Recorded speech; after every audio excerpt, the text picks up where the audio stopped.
မင်္ဂလာပါရှင်အရှင်ဇောတိကညောင်တုံးဆရာတော်ရေးသားအပ်သောဝိသုဒ္ဓိကျင့်စဉ်တရားအပိုင်း9ရဲ့ပိုင်း7ကိုတင်ပြပါမယ်ရှင်အပိုင်း9စူးကိုထွင်တဲ့အခါတဲ့အမြင်မှားနဲ့သွားရင်အကုန်မှားမှဖြစ်တဲ့အတွက်ကြောင့်ဒိဋ္ဌိဝိသုဒ္ဓိဟာဝိသုဒ္ဓိတွေထဲမှာအရေးကြီးပါတယ်အမြင်မှားနဲ့သွားရင်အမှန်တရားတွေတစ်ခုမှဖြစ်လာမှာမဟုတ်တဲ့အတွက်ကြောင့်သူကအရေးကြီးတယ်လို့ပြောရတာဒိဋ္ဌိဝိသုဒ္ဓိခန်းကိုမကြော်နိုင်ဘူးဆိုရင်ခြေထောက်မှာဆူနေတဲ့သူလမ်းမလျှောက်နိုင်တယ်လို့ပဲလမ်းမလျှောက်နိုင်တော့ဘယ်ကိုမှခရီးမရောက်ဘူးရှောက်မဲ့ကြုံလို့ခြေထောက်ကနင်းလိုက်နာလိုက်နဲ့ပြန်ထိုင်လိုက်နဲ့ဘယ်ကိုမှခရီးမရောက်တော့ဘူးထိုနည်းသူစွာပဲအယူမှားဆိုတဲ့စူးတစ်ချောင်းစိတ်ထဲမှာဝင်ပြီးစူးနေပြီဆိုရင်အဲ့ဒီပုဂ္ဂိုလ်ဟာဘယ်ကိုမှမရောက်တဲ့ပုဂ္ဂိုလ်မိမိတို့လွတ်ရည်ကျွတ်ရည်ဆိုတဲ့ဝိပဿနာအလုပ်တွေလုပ်တယ်ဆိုပေမဲ့တကယ်မလုံနိုင်တဲ့ပုဂ္ဂိုလ်ဘယ်ကိုမှခရီးမရောက်တဲ့ပုဂ္ဂိုလ်ရက်နေတဲ့ပုဂ္ဂိုလ်ပေါ့ဒီတော့အယူမှားဆိုတဲ့စူးညောင်းခလုတ်ကိုထုတ်ပြရမယ်စူးနေတဲ့စူးထဲမှာမြုပ်နေတဲ့အတွက်ကြောင့်ဒီတိုင်းတော့သူ့ကိုဆွဲထုတ်လို့မရဘူးထွင်ကိုထုတ်ရမယ်ဓာတ်နဲ့ခွဲပြီးတော့ပဲထုတ်စူးချွန်တစ်ခုနဲ့ကလော်ပြီးတော့ပဲထုတ်အတွင်းမှာစူးနေတဲ့စူးကိုထုတ်ရတဲ့အခါနာမှာပဲ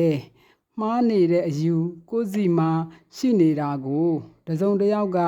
မှားနေတယ်လို့ထောက်ပြပြီးအဲ့ဒါကိုထုတ်ပြဖို့တိုက်တွန်းတဲ့အခါမှာအမှားရှိနေတဲ့ပုဂ္ဂိုလ်ကစိတ်ထဲမှာထုတ်မပြစ်နိုင်ပါဘူး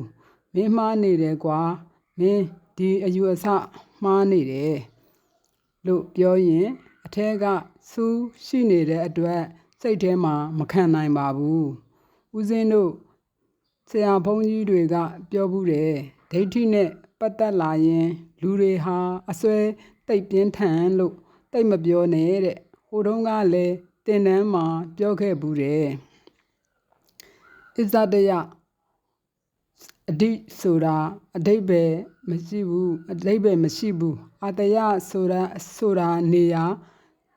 လူတိုင်းကကိုယ့်နေရာလေးကိုယ့်ဝတ်ကျင်းလေးကိုပြန်ကြတယ်ကိုယ့်အိမ်ကိုယ့်ယာပြန်နေကြတယ်တိရစ္ဆာန်တွေတောင်မိုးလင်းလို့ထွက်ပြီးအစာရှာညနေကျရင်အချိန်တန်တော့ကိုယ့်နေရာကိုပြန်နေကြတယ်အဲ့ဒါအတယနေရာလို့ခေါ်တယ်နောက်အတယဆိုတာခေါ်လို့မကောင်းတော့ရှေ့ကအဓိလေးနဲ့တွဲပြီးတော့အဓိအတယအဓိကိုအစ္ဆလို့ပြောင်းပြီးပါဠိလိုအစ္ဆတယဆိုပြီးခေါ်တာမြန်မာလိုတော့စိတ်တွေဆွဲနေတဲ့ကိုယ်နေရာကိုယ်ဒေသလေးအစ္ဆတယဆိုတာလူတိုင်းရဲ့စိတ်ထဲမှာဘယ်နေရာသွားဆွဲနေတာလဲဆိုတော့အယူမှားမှာသွားဆွဲနေတယ်ငါကိုငါဟာငါဥစ္စာအဲ့ဒီအယူမှားမှာသွားဆွဲနေတယ်ဒါကိုအစ္ဆတယလို့ခေါ်တယ်ဒိဋ္ဌိပေါ့အဲ့ဒီအစွဲကလူတိုင်းမှာနာနေတဲ့အတွက်အဲ့ဒီအစွဲကိုသွားချွတ်ရင်ပြဿနာဖြစ်လိမ့်မယ်စူးနေတဲ့စူးသွားထွင်တဲ့အခါနာကျင်တယ်လို့ပဲဒီအစွဲမှားနေပါတယ်လို့ထောက်ပြတဲ့အခါစွဲနေတဲ့ကာယကံရှင်ပုဂ္ဂိုလ်အလွန်တရာမှနာကျင်တယ်အမျိုးကိုစွဲတော့တဲ့အခုတိုင်းပြည်မှာတုံးထားတဲ့စကားလုံးတွေတွေ့ကြမှာပါမျိုးချစ်စိတ်သက်ရှင်တန်ထက်မြက်ရေးဆိုတာတရားသဘောအရပြောရင်ဒိဋ္ဌိစကားလုံးအယူမှားလို့ခေါ်တယ်ဒိဋ္ဌိဆိုတဲ့မှားယွင်းမှုဒါဘာသာရေးအရပြောတာနော်အပေါ်ယံပြောတာမျိုးချစ်စိတ်သက်ရှင်တန်ထက်မြက်ရေးဆိုတာသူတစိမ့်နဲ့ဆွေမျိုးမှာကိုယ့်အမျိုးကိုစွဲကြတာအမျိုးထိမချိအောင်နာတာပဲမခံနိုင်ဘူးပြဿနာတက်မှာပေါ့ဒါပေမဲ့တရားသဘောအရပြောရင်အဲ့ဒါတကယ်အမှန်ပဲကိုယ့်အမျိုးကိုချစ်တဲ့ပုဂ္ဂိုလ်တွေသိရင်ပိဋ္ဌာဖြစ်ပြီးအပယ်လေးပုံကြာရောက်ကြရတာဘာဖြစ်လို့လဲဆိုတော့အမျိုးချစ်အမျိုးဆွဲလို့သိတော့ပိဋ္ဌာဖြစ်ကြရတာပေါ့သားဆွဲသမီးဆွဲဆိုတာကိုယ်ဆွေမျိုးကိုဆွဲတာလေ တေချာကြည့်ပါလားဆွဲလန်းစိတ်နဲ့တေးရင်ပြိတ္တာဖြစ်မှာပဲဒါကြောင့်မျိုးစစ်စိတ်ဓာတ်ပြင်းထန်လေပြိတ္တာဖြစ်လေပဲဒိဋ္ဌိဆိုတာအပယ်ငရဲကိုကြားရောက်စေတတ်တယ်ဆိုပြီးဖယားကထောက်ပြခဲ့တယ်အယူမှားလို့လည်းခေါ်တယ်ဥပမာမိဘနဲ့သားသမီးဆိုရင်ဆွေမျိုးအရင်ချာနောက်တစ်ခါညီကိုမောင်နှမချင်းချင်းဆိုရင်ဆွေမျိုးအရင်ချာတဝန်းခွဲဆိုရင်နည်းနည်းအဖျားကျသေးတယ်အရင်ဆိုတာကသမိသားစုထဲမှာပေါက်တာအဲ့ဒီအစွဲတွေနဲ့ပဲလူတွေများသောအားဖြင့်သိရင်မကျွတ်မလွတ်ဖြစ်ကြတယ်အယူမှားဒိဋ္ဌိကြောင့်ငရဲတိရစ္ဆာန်ပြိတ္တာအတုရကေအပယ်လေးပုံကိုရောက်ရတယ်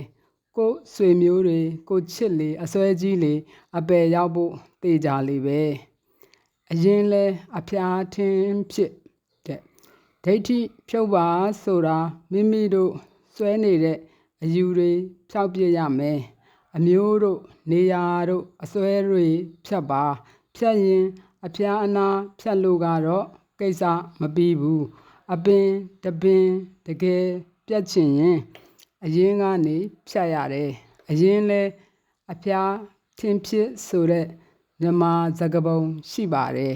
အရင်မှာဖြတ်ဆိုတော့ဆွေမျိုးအရင်တွေဖြတ်ပြရမယ်လူတစ်ယောက်မှာခွဲခြား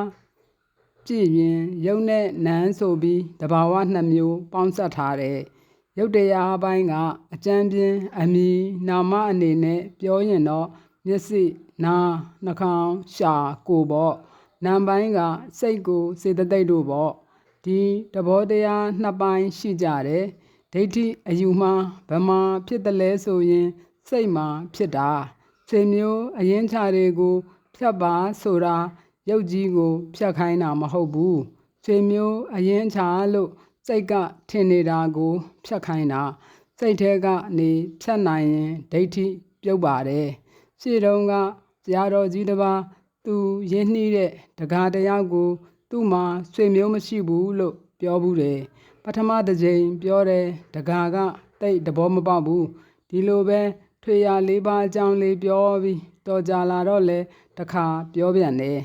တကားငါမှဆွေမျိုးမရှိဘူးတဲ့ဒါကိုတကားကသဘောမပေါက်ပြန်ဘူးပြန်ကန်နီးကြတော့ဆရာတော်ကတခါထပ်ပြောသေးတယ်တကားကြီးငါမှဆွေမျိုးရင်းချမရှိဘူးတဲ့ဆရာတော်ပြန်လည်တော်မူတော့ကျောင်းကိုလာလိုက်တဲ့သူ့ဆွေမျိုးတွေတပုံကြီးအုံကိုထားလို့တကားကသဘောမပေါက်ဘူးဆရာတော်ဆွေမျိုးမရှိဘူးလို့ပြောသေးတယ်အခုကျတော့ဆွေမျိုးတွေအားကြီးပဲဆရာတော်ကတရားသဘောအရမြင်အောင်လို့ပြောတာပညာရှိသူတော်ကောင်းတွေကလေးနက်စေခြင်းရင်၃ချိန်ပြောပါတယ်မြတ်စွာဘုရားတရားဟောတဲ့အခါမိမိတို့တစုံတရာကိုတည်ဆောက်တဲ့အခါဒီလိုပဲနမောတတနဲ့ဘုရားရှိခိုးရင်၃ချိန်ရှိခိုးတယ်ဗုဒ္ဓံတရဏံကိစ္ဆာမိဓမ္မံတရဏံကိစ္ဆာမိသံဃံတရဏံကိစ္ဆာမိကိုဒုတိယပိတတိယပိဆိုပြီးတော့၃ချိန်ရွတ်လဲဆိုရင်လေးနက်အောင်လို့အခုလဲပဲဆရာတော်ကအဲ့ဒီလိုပြောတာတကားကသဘောမပေါက်ဘူးဆရာတော်ကရှင်းရှင်းလေးဒိဋ္ဌိပြုတ်စကားပြောတာ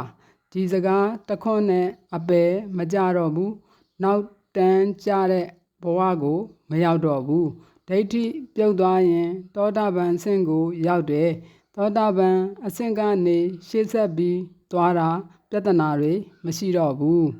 ကျေးဇူးတင်ပါတယ်ရှင်ဆက်လက်တင်ပြပါမယ်ရှင်